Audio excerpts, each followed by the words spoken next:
There will be some cases where you can find digital products that are selling very well and actually provide you with their sales page and even the emails they use.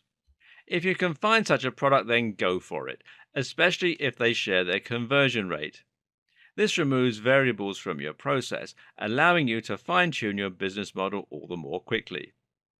But that said, not all digital products will provide these materials, meaning sometimes you'll still need to create your own sales page and email sequence. Likewise, there will be times when you see ways to improve the sales page you've received. That's where this video comes in, making things sell. By the end of it, you should know how to take your conversions from a measly 1% and boost them to a highly profitable 10%. The first question is, what is a sales page? The answer is that a sales page is an entire page on a website that is completely dedicated to selling one product. This means there will be no external links to other pages and no other products being promoted. The entire page is designed to draw people to the Buy Now button and to convince them that they should, in fact, buy. Chances are that you will have visited sales pages in the past and you'll know them through their design. These pages are generally vertical and have a very thin passage of text that encourages a lot of scrolling. Now, this is no accident. The act of scrolling down the page makes visitors feel as though they're becoming more committed to the product, and the further they scroll, the less they will normally want to come away empty-handed. It feels like a waste. There will be no navigation and no links to other pages, for precisely the reason that they distract away from the Buy Now option. Finally, these pages are often designed to be either bright red or orange around the edges, and there's a reason for this too. Red and orange are colors that actually cause the heart rate to increase and makes us feel uncomfortable. These colors make us want to act quickly, to leave or to buy, which makes us more impulsive. If you think of fast food restaurants, you'll find that often these are red or orange in terms of their interior design too. The reason is similar. They want to increase turnover and get people out of the store more quickly. That way, they can serve more customers and make more money. Finally, there is one more thing to consider when creating your landing page, and that is trust and barriers to sale. When someone lands on your website and sees that you're selling a product, they will often be very suspicious of you and worried that it's a scam. People still don't like handing over their details online, and so if they think your sales page looks dodgy, they'll often just leave. Your job is to make it as simple for them to buy as possible and to make them trust in the system that you've set up to enable that. This is one of the big advantages to selling products via Amazon Associates.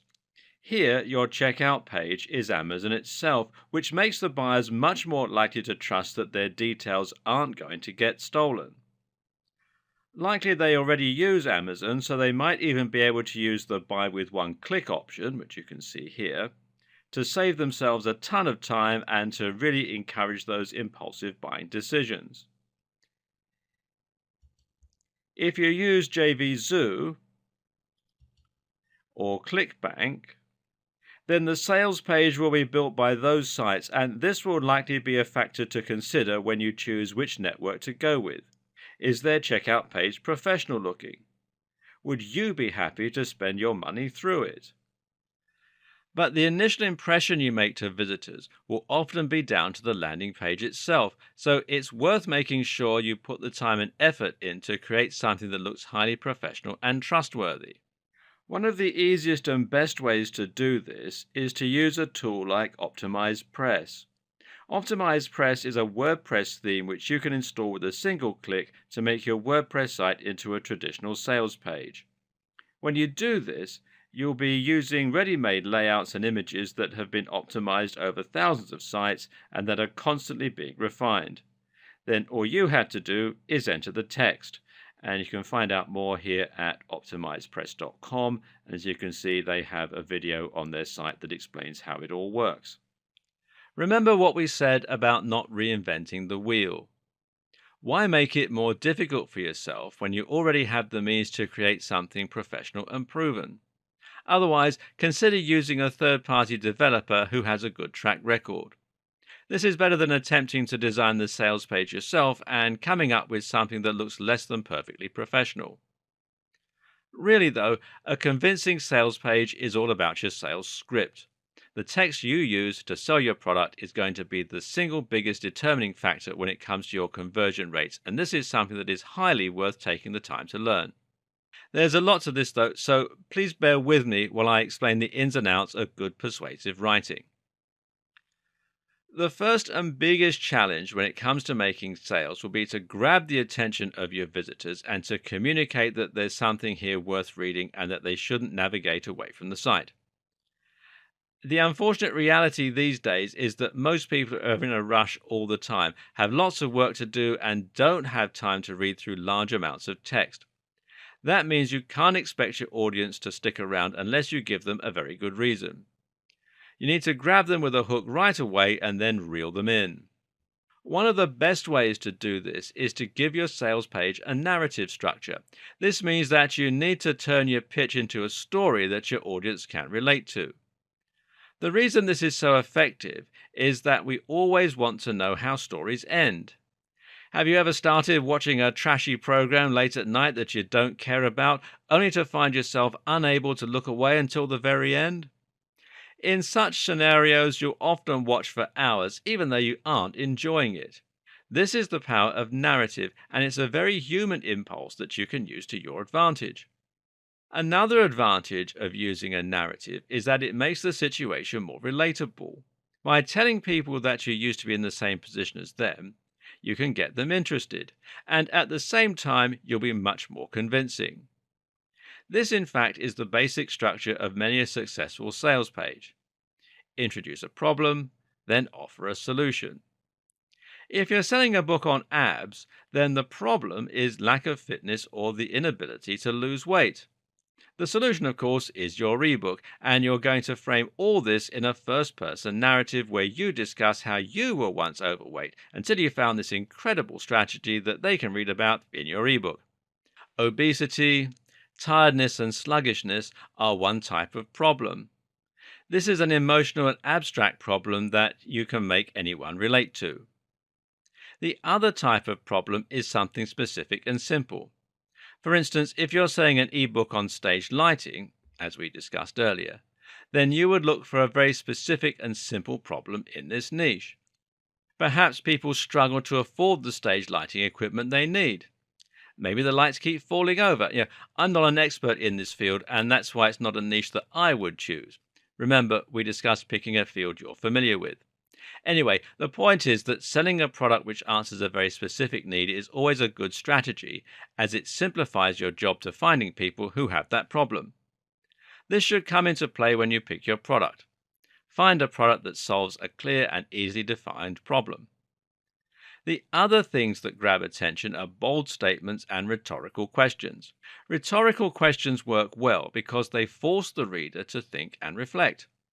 This means they can't just glance over the text and not take it in, but now have to actually engage with it and think about what it means for them. Bold statements, meanwhile, grab attention simply through their brazenness. This could mean that you open up with an unbelievable figure or with a controversial claim. You can then explain yourself later, but initially, this is a great way to get people to stop what they're doing and read. Just as you need to quickly grab attention, you also need to make sure that you hold it and don't let it go, even for a minute. This is where flow comes in, and it's very important to make sure that your text flows smoothly and without obvious breaks. The text should be so compelling that it pulls the reader in from one line to the next without giving them the time to think to leave. This is another reason for the long, narrow design that so many sales pages use. It naturally encourages flow. The same is true with short sentences and lots of space. Ideally, you want to make your content as skim-friendly as possible, especially considering that most web users skim and don't read. You do this by spacing out your text, but also by using lots of headers. In fact, it's generally considered good practice to write your headers so that the entire narrative of the text can be discerned simply by reading the headings. This is also a reason that sales pages will often underline and bold sections. A massive, dense block of text will always be off-putting and hard to read by someone in a hurry. On the other hand, though, imagine a text that spaces out its sentences. that uses a lot of bold statements, and that engages the user with a strong narrative and rhetorical questions. How much more effective might that be? See the difference? Another consideration when it comes to flow is maintaining the interest of your audience and ensuring that your content is never dull or boring. If you start repeating yourself or if the quality of your writing drops, you can lose your readers. A good solution here then is to read the text through yourself and to get other people to, and then identify the points where you occasionally lose interest. Once you do, just fix that section by spacing it out or using more interesting language. Finally, you can also make sure you hold attention by directly addressing the concerns of the reader. The big problem you're contending with here is people saying, yeah, but. If they've heard your pitch before, then they'll be cynical and they won't engage with what you're saying. That's why it's your job to anticipate the problems they'll have and then answer them before they become an issue. That's why you'll often encounter the "I know what you're thinking" line. I know what you're thinking. This is just another training program that you'll never complete. You've tried countless just like it, right?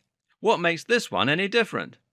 I had the exact same thought, but see, that's where brutal ab training is so effective, because it works so quickly and because it's such a fun challenge, it's incredibly easy to stick to. Now, that last paragraph would be very effective at convincing people that your product isn't just like every other. But if you want to take it one step further, you can also reference statistics or authority figures. While we all know that statistics are remarkably easy to manipulate, this doesn't prevent them from being very effective tools for persuasion. Follow that last statement up with a statistic, then you make it much more believable and convincing. For instance, because this works so quickly and because it's such a fun challenge, it's incredibly easy to stick to. Maybe that's why the program has a success rate of 95% over 3,000 users. Equally effective would be to quote an authority in your field, as this can similarly lend weight and credence to your statements. Even just quoting a user can be effective, especially as social influence plays such a big role in decision making. If you have quotes from a bunch of people singing the praises of your program, then it not only makes the program sound effective, it also makes it sound like something that's new and exciting that everyone is trying. In turn, that greatly increases the desirability associated with it. Most important of all, though, when it comes to your sales page, is to keep in mind your value proposition. A value proposition is essentially the thing that you're promising to do for your buyer via the product. This is what gives the product its value. This should be at the forefront of your sales pitch because it's what will give the product you're selling its emotional hook. And most things that we buy are based on emotion rather than logic. The old saying goes that you don't sell a hat, you sell a warm head. It's much easier to sell a warm head because a cold head is a problem, and a warm head is something that will make people happier and make people comfier. Likewise, if you're selling an ebook on fitness, then you aren't selling a book. Instead, you're selling fitness, you're selling confidence, and you're selling a better love life. These are all valuable things that having apps provides you with. Selling a book on making money online? Then you're really selling financial freedom and freedom from debt or money problems. This is incredibly important as it ultimately is what's going to get your readers to really want your products rather than just being interested. This creates the emotion that will lead to the snap decision to buy, as long as you've made your sales page look professional and you've provided lots of opportunities for people to click your call to action button. When you get people reading your sales page, you're really trying to stir up a nice little neurochemical cocktail in their brain. You want to get them to focus with your bold statements, your narrative structure, and the problem you've outlined that needs to be solved. You've then focused on the value proposition and you've got them imagining what life would be like with those abs or with all that money. This then creates a real sense of desire and makes the reader feel as though they must have the item you're promoting. Finally, you're going to create anxiety. The anxiety comes from the thought that the product won't be around forever and that it's going to disappear or go up in price. You actually have no control over whether that's true as an affiliate, but that doesn't mean your sales page can't vaguely allude to the idea that the product won't be in stock forever or that the price will likely go up in the near future. This creates urgency, and that in turn prevents the user from wanting to leave the site and think about it. You need to make sure they act now rather than later. You can do this by offering a limited time discount.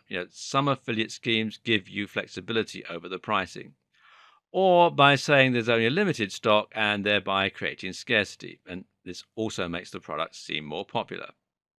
Now you'll get that knee jerk sale that you're looking for. Finally, you should also try to remove any risk associated with the product. This is important because human beings are naturally loss averse. This means that we are more motivated by avoiding loss than we are by achieving gain. So if you let someone play a game where they had a 75% chance of earning $100 and a 25% chance of losing $20, they may still not play. When we're buying, this comes into play if we think the product might be low quality or if we think it could be a scam. That's why you should always offer a 100% money back guarantee. Better yet, consider offering a try before you buy. All the big affiliate networks offer the former, while there may be ways you can provide the latter, giving away the first chapter after checking with the product creator, for example. Either way, this will help you remove any reason that the reader has not to buy.